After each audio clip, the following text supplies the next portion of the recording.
vous souhaite à tous la bienvenue dans ce webinaire dans le cadre de Digital Habitat, que nous avons intitulé ce webinaire « Les locataires face aux défis énergétiques, comment maîtriser simplement ses consommations ».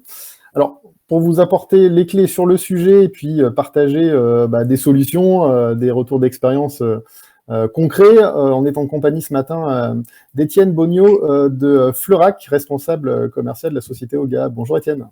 Bonjour, j'espère que vous allez bien. Merci de vous connecter aujourd'hui pour notre échange autour du défi énergétique et de la maîtrise des consommations pour les locataires. Voilà, je suis très heureux d'être avec vous aujourd'hui. Ouais, et du coup, j'incite toutes les personnes à réagir. Alors, dans le chat, je prendrai les remarques, les questions pour qu'on puisse échanger tous ensemble. Tac. Alors, finalement, si on pose le contexte autour de cette thématique, parce que finalement, quand on parle de défi énergétique, ça résonne forcément un peu différemment ces dernières semaines, vu la situation d'instabilité dans laquelle on est. Évidemment, 2 ans de situation sanitaire, maintenant le conflit en Ukraine, l'inflation qui en suit. Tout ça, ça entraîne naturellement une flambée des tarifs de l'énergie que l'on subit au quotidien. Et puis naturellement, cet enjeu devient crucial pour vous, bailleurs sociaux qui gèrent des parcs, parfois plusieurs dizaines de milliers de logements, avec des locataires qui voient leurs factures s'alourdir. Ça entraîne des risques de précarité énergétique, potentiellement des impayés, tout simplement même une perte du reste à vivre pour les locataires. Étienne, vous qui êtes au contact des bailleurs sociaux au quotidien à travers les partenariats de la société Oga, vous constatez justement que la question de la maîtrise des consommations devient une urgence pour les responsables de patrimoine ? Alors, je crois aussi que les bailleurs sociaux n'ont pas forcément attendu cette situation d'urgence pour s'approprier le sujet et en faire une thématique majeure de leur stratégie d'accompagnement. Parce que je crois que le gros enjeu pour eux là-dessus, c'est aussi la maîtrise des charges. Effectivement, comme vous avez pu dire, l'amélioration du reste à vivre pour les locataires. Donc voilà, je crois qu'ils n'ont pas forcément attendu ce contexte pour prendre au corps ce sujet. Mais bon, voilà, aujourd'hui, il y a clairement une accélération et une priorisation de ce sujet-là de par le contexte, effectivement. Dans cet échange de ce matin, vous qui nous suivez, et puis vous êtes nombreux, on vous en remercie encore, est-ce que aussi vous partagez cette vision du fait que finalement la responsabilité du bailleur vis-à-vis de son locataire évolue avec cette explosion des prix de l'énergie, même si évidemment cette question était traitée question de fond. Est-ce qu'il y a une dimension sociale finalement dans le rôle que vous jouez? Dites-nous-le dans le chat, on prendra les questions dans l'échange avec Étienne. Mais peut-être en attendant, Étienne, en quoi les solutions répondent à un besoin rapide? Quelles sont les solutions qui répondent à un besoin rapide des bailleurs à mettre en place ces stratégies d'accompagnement des locataires? Alors, il y a plusieurs types de solutions. C'est vrai qu'il y a aujourd'hui des solutions, je pense, à court et moyen terme. Sur les solutions rapides, effectivement, il y a des solutions technologiques qui sont aujourd'hui suffisamment avancées pour avoir une acceptabilité prix et une rapidité de mise en place relativement acceptable et pour répondre justement à cette situation d'urgence. Alors, du coup, en quoi finalement quelles sont du coup les solutions qui s'offrent aux acteurs du logement social finalement dans leurs investissements, puis la hiérarchie qu'ils peuvent en faire? Je crois effectivement que voilà, il y a une certaine hiérarchisation des types d'investissements. Il peut y avoir des investissements lourds avec des travaux lourds de rénovation, du travail sur le bâti et sur l'isolation, qui sont très très importantes, avec notamment la nécessité aujourd'hui de pouvoir faire passer les étiquettes F et G et de les améliorer sur le patrimoine. Il y a aussi des solutions qui sont de type d'avoir des achats groupés d'énergie, ou même d'essayer d'acheter de l'énergie ou du gaz, par exemple, au prix futur en spéculant sur la baisse. Voilà, ce sont différents types de solutions qui s'offrent aujourd'hui aux bailleurs, donc notamment sur des investissements lourds et à long terme pour répondre à cette problématique. Je crois qu'il y a aussi du coup des solutions avec des investissements plus contenus à très court terme, des solutions clés en main, technologiques, qui peuvent intervenir au niveau du logement directement pour également répondre à cette urgence. Donc je dirais que voilà, il y a vraiment 2 types d'investissements, long terme et lourds sur des gros travaux et plus court-termistes, avec des solutions technologiques clés en main à mettre à disposition des locataires pour les accompagner pour ce défi-là. Ouais, on voit bien cet éventail de solutions avec ces différentes temporalités d'actions qui peuvent être menées et où vont se classer justement les solutions digitales de maîtrise, de régulation de l'énergie dans le logement.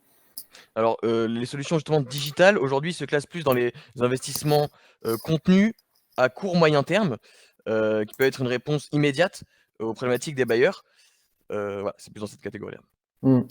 Alors, du coup, on va parler des solutions OGA. Comment elles répondent aux problématiques de maîtrise des consommations des locataires?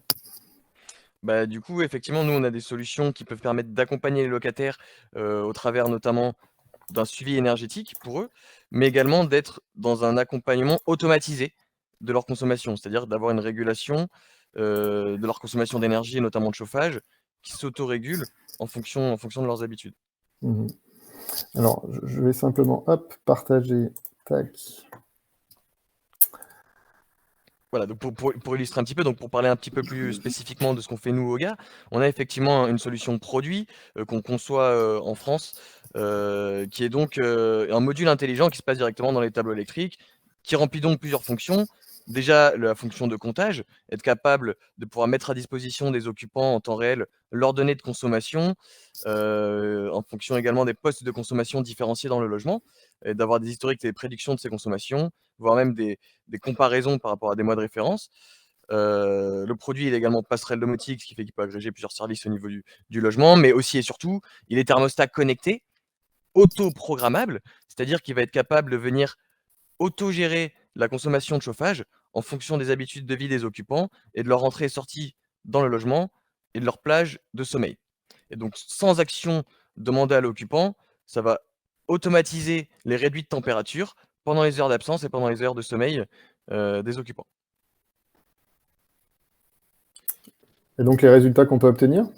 Donc sur les résultats du coup, donc encore une fois, le produit prend en compte l'inertie du logement pour savoir de combien de degrés il peut se baisser, hein. L'idée, il peut baisser en journée et également en nuit, pour être sûr de ne pas venir entacher le confort des occupants. Je pense qu'aussi une problématique pour les bailleurs sociaux, c'est d'avoir le bon curseur entre avoir des baisses de degrés, de chauffe, sans jamais entacher le confort des occupants, pour ne pas, soulever des mécontentements au niveau des locataires. Donc je crois qu'il faut bien placer ce curseur-là et c'est tout ce que la technologie essaie de faire et notamment la technologie OGA. Et donc pour parler plus concrètement, de résultats, on est sur au moins 20 d'économie d'énergie, sur la facture pour les locataires immédiatement, grâce à cette solution-là, sans leur demander aucune action, aucun effort, puisqu'on sait que lorsque ça touche au chauffage, il faut, voilà, que ce soit relativement simple, on pourra l'aborder après.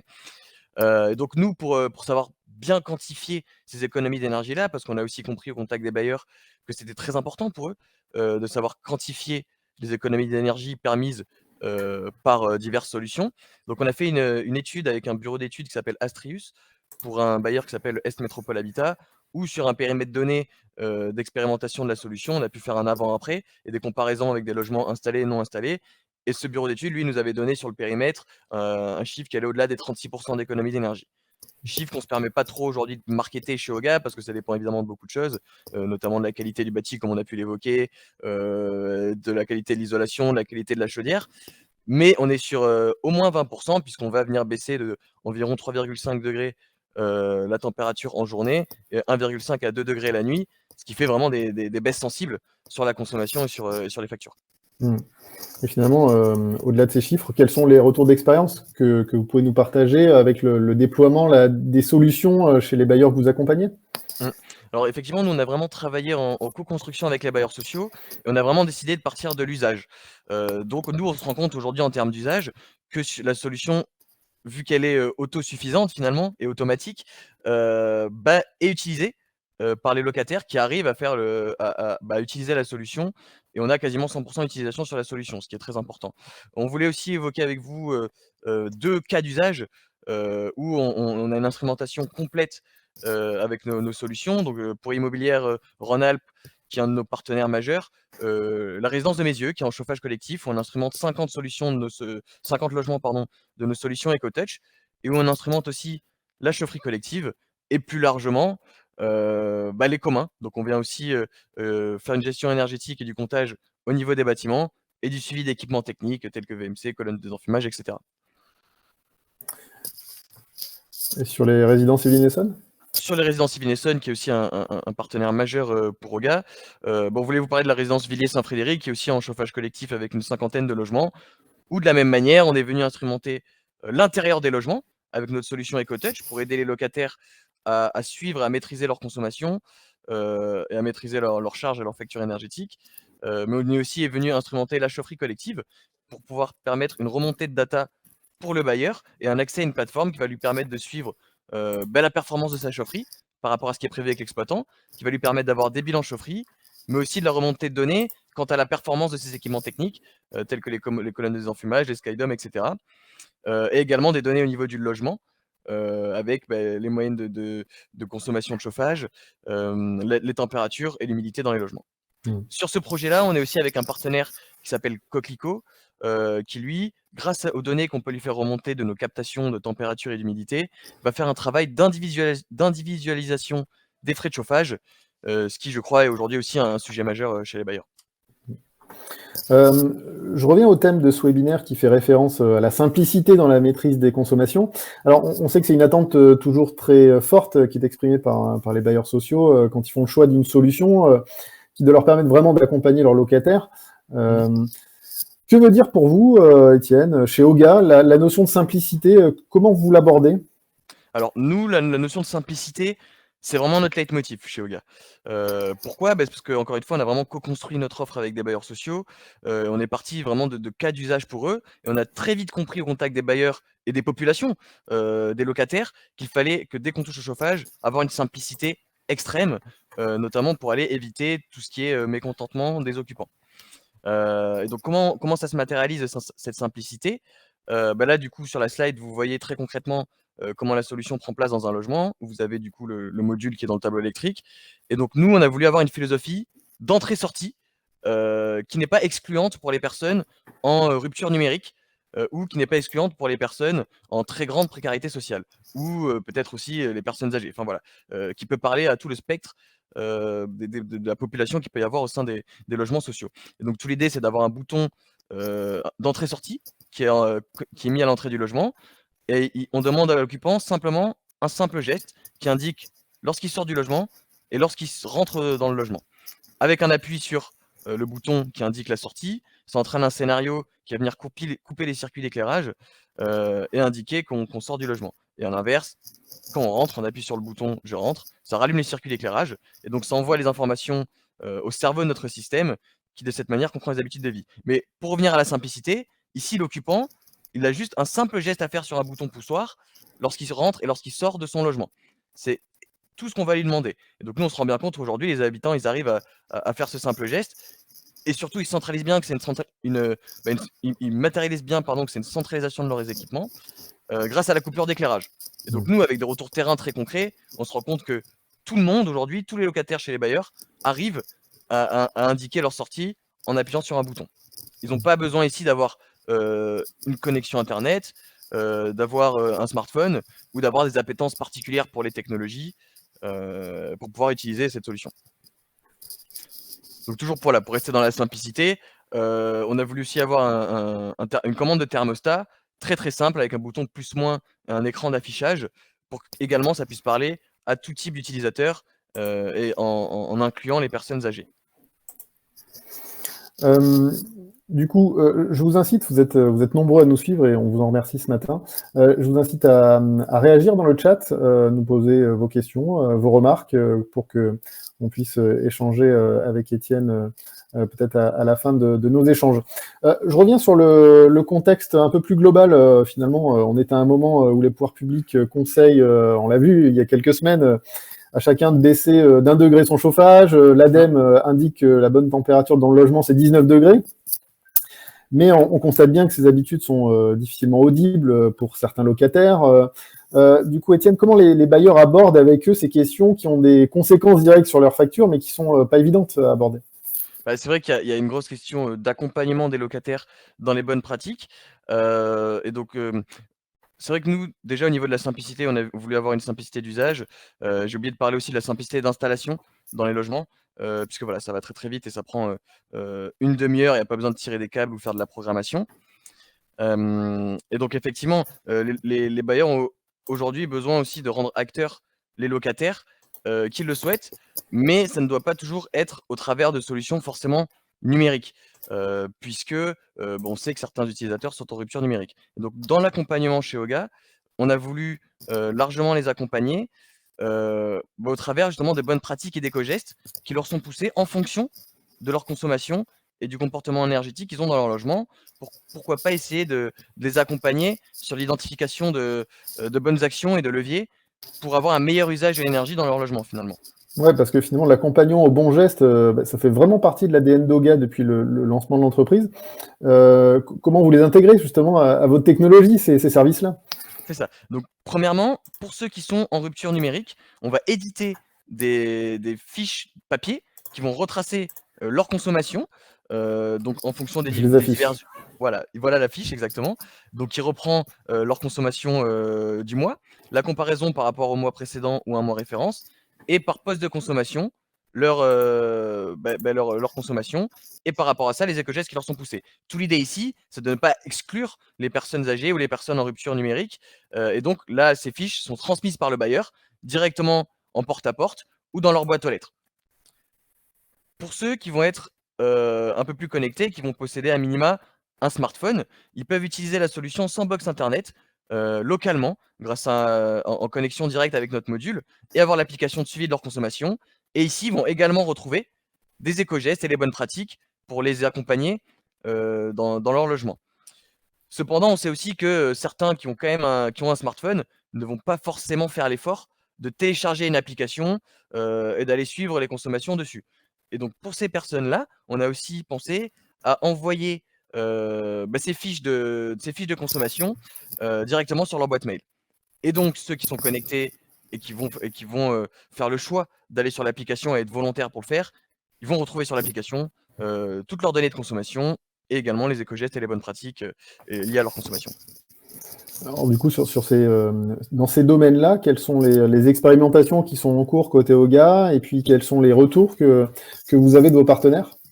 Alors, nous, on a mis en place, on a développé le fait de pouvoir pousser des éco-gestes et des bonnes pratiques dans le cadre d'un concours innovation pour la thématique Energy Sprong, qui est une thématique européenne qui vient essayer de faire travailler ensemble beaucoup d'acteurs autour du bâtiment pour essayer d'avoir des bâtiments neutres en énergie sur un engagement de 30 ans. Bon. Et donc, nous, on a été interrogés sur notre capacité d'accompagner les locataires justement sur le volet accompagnement et bonnes pratiques. Et donc, c'est dans ce cadre-là qu'on a gagné ces concours d'innovation-là qui nous ont permis de pouvoir développer ces bonnes pratiques. Mais on s'est dit, bon, pourquoi ne pas venir le généraliser, généraliser cette approche à tous les locataires et pas seulement au projet Energy Sprong. Et en termes de retour d'expérience, c'est aujourd'hui très bien perçu par les bailleurs sociaux qui aiment bien ce côté aussi être assez pédagogue avec les locataires et aussi faire en sorte qu'ils soient acteurs. Donc ici, il y a vraiment deux aspects. Un côté automatique de la solution, pour ceux qui ne vont pas forcément faire l'effort d'aller sur l'application, de suivre leur consommation. Ils vont quand même avoir les bénéfices de la solution en termes d'économie d'énergie. Et c'est à la discrétion de ceux qui veulent aller plus loin, de pouvoir, en fonction de leur capacité, avoir le suivi de leur consommation et recueillir les éco-gestes, soit via une fiche papier, soit sur leur boîte mail, ou bien sur l'application. Toute l'idée ici était d'avoir une technologie qui puisse s'adapter aux différentes typologies utilisateurs qu'on peut avoir chez les bailleurs sociaux, sans que ce soit toujours les occupants qui doivent s'adapter à toujours plus de technologies, parfois toujours plus complexes. Donc l'idée était d'avoir une solution qui soit très simple d'utilisation pour les locataires, voire même automatique, qui leur demande aucune action. Et pour ceux qui sont volontaires, ils peuvent aller plus loin avec cette solution. Et puis, vous pouvez aller encore plus loin avec peut-être du logement très social, où vous êtes en capacité de proposer des services qui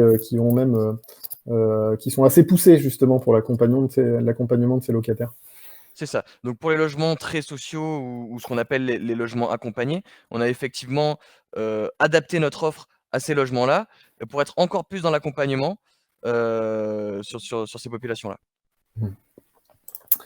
Alors, du coup, quand on évoquait ces sujets, j'ai vu même des pouces en physique se lever.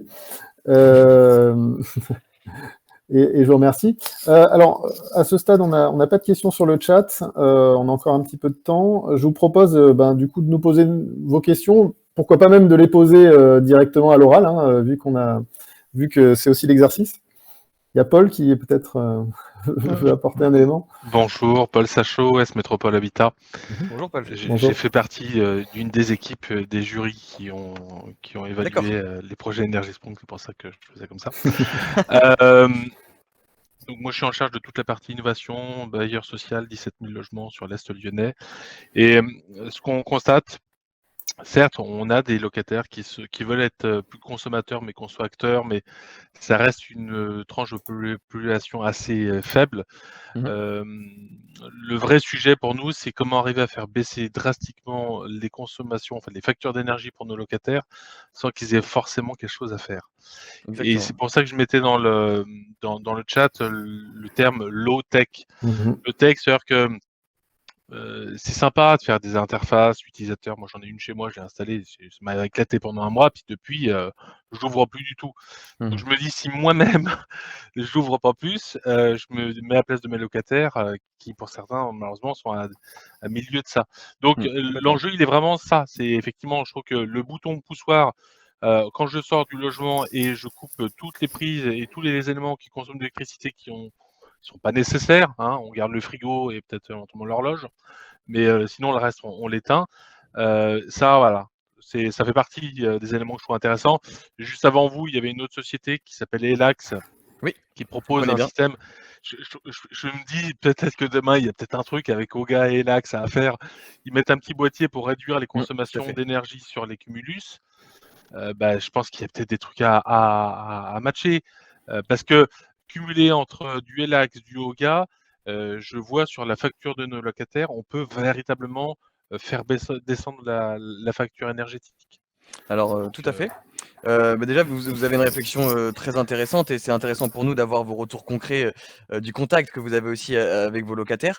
Donc effectivement, on était un peu parti du constat qu'il y avait une complexité forte par rapport à la programmation de thermostat, au thermostat programmable traditionnel. Effectivement, c'était très compliqué à prendre en main, même que ce soit pour les occupants des logements sociaux, mais même pour nous qui travaillons dans le domaine, on avait beaucoup de mal à arriver à programmer ces thermostats, ou en tout cas à le faire sur une longue durée. Et donc on s'est dit comment on peut avoir un thermostat programmable, mais de manière automatique. C'est pour ça qu'on vient parler de thermostat auto-programmable. Et donc effectivement, on s'est dit, bon, on partage tout à fait votre réflexion de se dire, on sait très bien que la grande majorité des occupants ne vont pas forcément aller sur l'interface, d'où le fait aussi de pouvoir leur apporter le suivi des consommations sur des fiches papier, transmises directement de main à main. Et toute l'idée est d'avoir la base de la solution qui est vraiment avec une indication d'entrée-sortie sur un simple bouton. Et même là-dessus, il faut quand même être pédagogue et venir expliquer aux locataires. Et donc là-dessus, on travaille beaucoup chez Oga, c'est-à-dire qu'on est aussi dans l'accompagnement des utilisateurs, dans la formation des utilisateurs. On a également une ligne SAV qui permet aux locataires de pouvoir parler à une personne physique à n'importe quel moment pour venir les accompagner dans l'utilisation de la solution et les guider. Donc ça, c'était très important pour nous d'avoir cette hotline. Nous, l'un des points qui nous pose souvent souci, c'est quand on change de locataire. Alors, autant quand vous êtes sur un programme neuf, vous avez les fiches, on a les nouveaux occupants, on leur présente, il n'y a pas de problème, ils sont motivés. Nanana. Au bout de 3-4 ans, ça tourne, j'ai des locataires qui partent et j'ai pas les personnes qui s'occupent de la remise en location ou le conseiller social qui vont leur expliquer ça. Donc, ça sous-entend qu'il faut qu'on ait un système qui soit assez didactique et qui ne nécessite pas forcément d'explications pour que rapidement ils comprennent. Donc, je pense que c'est là-dessus qu'il faut qu'on arrive à travailler parce que clairement, moi, j'aurai jamais des personnes qui seront en capacité d'eux, ni vous ni nous. Donc, voilà, je pense que l'enjeu de demain, c'est ça, c'est comment on fait des outils accessibles par tous sans avoir besoin d'une formation ou d'aller sur Internet pour comprendre. C'est ça. Donc, c'est vrai que là-dessus, nous, on a bien compris cette problématique aussi. Et donc, on est en train de travailler sur des moyens de la résoudre. Et donc, déjà, nous, ce qu'on s'est dit, c'est que donc, tout dépend des bailleurs aussi. Les bailleurs ne sont pas structurés de la même manière et n'ont pas les mêmes ressources aux mêmes endroits forcément. Donc, certains bailleurs vont avoir des agents de proximité. Je pense notamment aux gardiens, par exemple, que nous, on peut former en amont et surtout lui donner une pile de fascicules qui peut remettre lors d'un changement de locataire, puisqu'avec une simple lecture, on ne parle pas de formation ici, si vous voulez, c'est plus une prise en main. Et également, donc, sur nos produits, bon, il y a une fiche explicative qui dit, bon, lorsque vous sortez du logement, vous appuyez sur le bouton, et lorsque vous rentrez, vous appuyez sur le bouton. Après, c'est vrai qu'il y a toujours des locataires qui vont arriver dans le logement en se disant: «Bah, tiens, quel est cet équipement? Qu'est-ce que c'est?» Et donc à ce moment-là, il va pouvoir appeler, bah, Oga, on met nos numéros absolument partout, ou des QR codes, mais bon, tout le monde n'a pas de smartphone. Mais en tout cas, un numéro de télé tout le monde n'a pas, oui, de smartphone pour utiliser le QR code. Mais ils vont avoir un numéro pour appeler en disant: «Bon, beh, quel est ce matériel?» On pourra leur expliquer très simplement. Étienne, j'ai une question de Oui? Francis qui demande j'imagine que c'est une question, quel est le coût moyen par logement et pour un bâtiment de plus de 50 logements? Est-ce Alors, qu'on peut donner une fourchette ou, bien sûr, je vais vous donner une fourchette. Je vais vous donner un prix catalogue, hein, évidemment, avec des gros effets de volume, ça vient à baisser. Mais nous, notre solution produit, le kit EcoTouch complet qui comprend du coup le module intelligent, la commande de thermostat, le bouton poussoir entrée-sortie et les divers actionneurs radio qui nous permettent de venir interagir avec le chauffage, c'est un coût matériel de 470 € hors taxe. Sur une approche fournie-posée, on est autour de 650 € hors taxe par logement. Ça comprend également l'accès à l'application pour les occupants qui vont en avoir la capacité et qui vont le souhaiter. Et donc si vous voulez, on a parlé de plusieurs niveaux d'utilisation. Le coût que je viens de vous partager, il comprend tous les niveaux d'utilisation qui sont vraiment natifs à la solution. Donc la philosophie, c'est vraiment de se dire, c'est à la discrétion des occupants de soit utiliser le premier niveau de la solution et d'appuyer sur le bouton, ou alors d'aller plus loin avec l'utilisation de l'application pour le suivi des consommations. Voilà. Je voulais aussi rajouter que même pour ceux qui vont aller très loin, parce qu'il va quand même y en avoir, la solution est complètement ouverte. Et donc, quand je parlais de passerelle domotique, c'est-à-dire qu'ils vont pouvoir venir acheter n'importe quel type de capteurs qui peuvent être fournis par Oga, par un tiers ou même par eux-mêmes, et pouvoir les intégrer au système, en avoir le pilotage et le suivi via l'application. Merci. Est-ce qu'il y a d'autres questions dans le chat ou à l'oral? N'hésitez pas. Il nous reste. Juste pour ajouter quelque chose là-dessus, nous on croit aujourd'hui que la technologie elle est vraiment suffisamment avancée pour pouvoir avoir des moyens effectivement à très court terme, des solutions clés en main avec des vrais résultats, avec des investissements qui sont finalement assez contenus. Et pour parler également de ces investissements-là, aujourd'hui il est possible d'aller récupérer, de financer en partie le produit grâce à des certificats d'économie d'énergie. Et donc les bailleurs qui sont structurés pour pouvoir monter ce type de dossier vont pouvoir financer en partie le coût matériel de la solution. Et il y a aussi souvent une moins-value sur les thermostats traditionnels qui sont remplacés par notre commande de thermostat. Très bien. Merci Étienne pour ces réponses. Merci à Paul, merci à Francis et pour vos interventions, vos questions, c'était très intéressant. Et puis merci à tous pour votre attention. Merci Étienne pour cet échange que vous retrouverez sur la chaîne YouTube de Oga, sur la plateforme Digital Habitat. Et puis hop, je vous repartage mon écran simplement pour vous donner rendez-vous cet après-midi à 16h pour un second webinaire proposé par Oga. Après le logement, on va s'intéresser au bâtiment sur le thème « Comment suivre simplement la performance énergétique de son patrimoine immobilier ». On aura autour de la table ou autour de l'écran Simon Molzin, qui est directeur du patrimoine du bailleur social parisien RIVP, et puis Guylain Descamps, qui est directeur commercial de la société Oga. Je vous souhaite à tous une bonne matinée et je vous dis à tout à l'heure si on se retrouve tout à l'heure. Merci à tous pour votre présence. Bonne matinée. Merci.